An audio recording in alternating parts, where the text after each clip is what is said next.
If your PS5 controller isn't connecting to your PC, here's a simple way to fix it.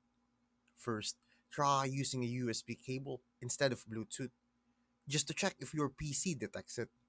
If nothing happens, switch to another cable or USB port because sometimes it's just a bad connection. Next, reset the controller by pressing the small button at the back using a pin or SIM tool. Hold it for 5 seconds, then plug it back in. If you're using Bluetooth and it won't pair, go to your PC's Bluetooth settings, remove the controller from the list, and restart your PC. After that, hold the PS and share buttons on the controller until the light starts flashing. Then, reconnect it through Bluetooth.